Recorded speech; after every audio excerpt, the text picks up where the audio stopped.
14 फरवरी 2003, जब पूरा देश प्यार का त्योहार मना रहा था, अहमदाबाद का एक शांत मोहल्ला में मौत ने एक नई नगरी दुल्हन को अपने शिकार बना लिया। सजनी सिर्फ 26 साल की और शादी की सिर्फ 3 महीने बाद उसकी लाश उसके ही घर के बिस्तर पर मिली। कोई सुराग नहीं और उसका पति अचानक से गायब हो गया। ये एक ऐसी कहानी है जहां प्यार का वादा कातिल में बदला गया और फिर शुरू हुई 15 साल तक चलने वाली पुलिस से पीछा करने और छुपने के एक खौफनाक खेल। चलिए जानते हैं इस सेंसेशनल हॉरर क्राइम स्टोरी के बारे में।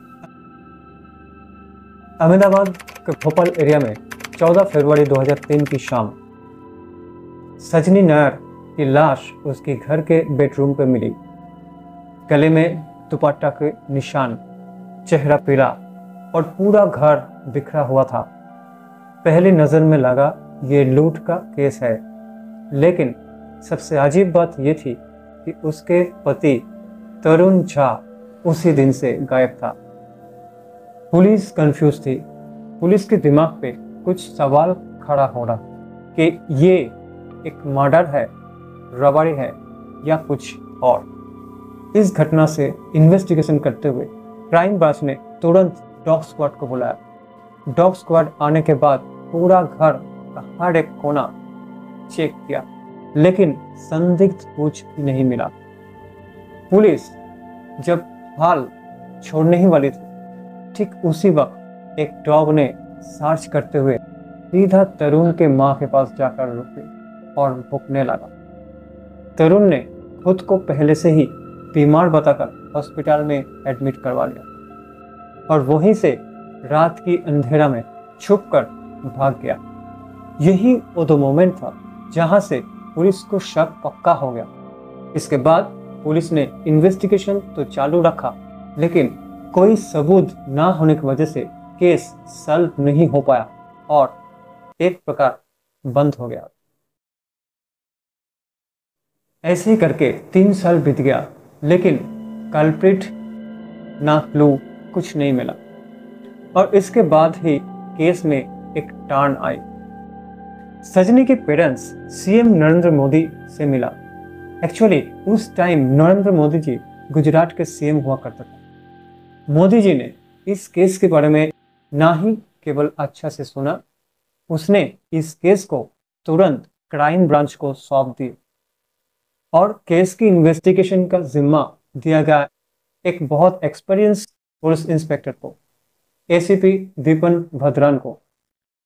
ये आप सिर्फ एक मर्डर नहीं रहा, पुलिस के लिए एक इज्जत का सवाल भी बन गया। 2015 में एसीपी भद्रन ने पुरानी कॉल रिकॉर्ड्स दोबारा चेक की और एक शॉकिंग चीज सामने आई जो एसीपी भद्रन को कुछ ठीक नहीं लगा। एक नंबर सामने आए जो पिछले 3 साल में लगातार तरुण की मां को बेंगलोर से कॉल करता था। उस नंबर पुलिस का डाउट और स्ट्रॉन्ग कर दिया।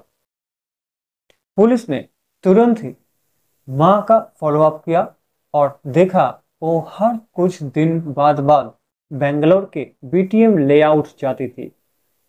लेकिन तरुण की मां को आखिर इतना बार बेंगलोर क्यों जाना पड़ा, जब सबको पता थी ये कि शायद तरुण मर चुका था। ऐसी कौन सी वजह थी जिसके लिए तरुण की मां को इस नंबर पर पिछले 3 साल से लगातार फोन किया जा रहा? एक बार नहीं बल्कि कई बार कॉल आया।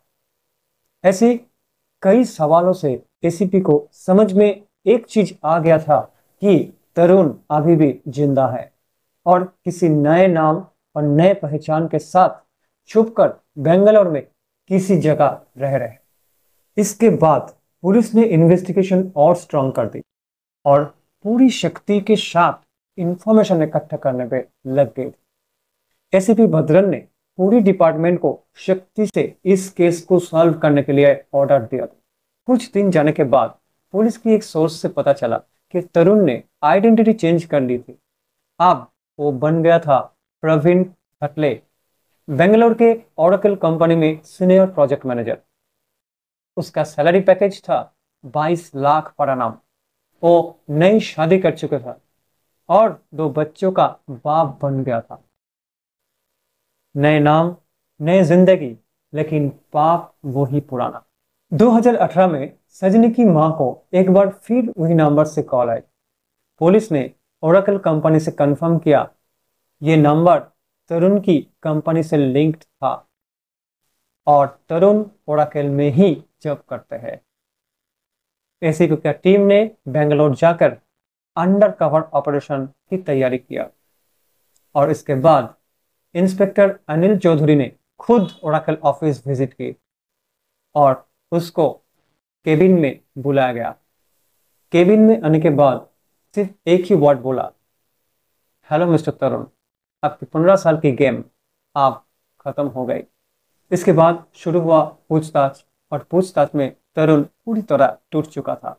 उसने एक्सेप्ट किया कि शादी के कुछ हफ्तों बाद ही वो सजनी से इरिटेट हो गया था और वैलेंटाइंस डे के दिन उसने वो साजिश रची थी जिससे ना ही केवल उसका वाइफ का गला घोट दिया बल्कि घर में लूट का ड्रामा रचकर फरार भी हो गया। और यही वो केस था जिससे 2003 से 2018 तक 15 साल वो पुलिस से छुपा था।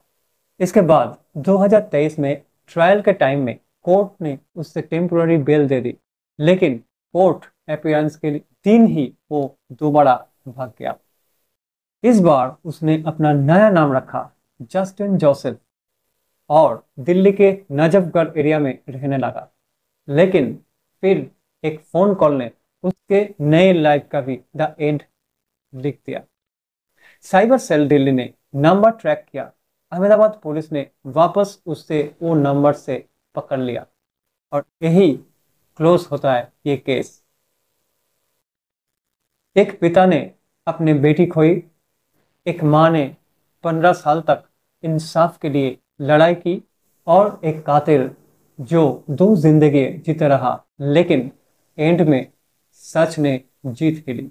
अगर आप भी मानते हैं कि इंसाफ चाहे देर से मिले लेकिन जब मिलता है तो जोर से गूंजता है, तो इस वीडियो को लाइक, शेयर और सब्सक्राइब जरूर कर दीजिए और कमेंट में बताइए क्या आप मानते हैं कि justice delayed is justice denied?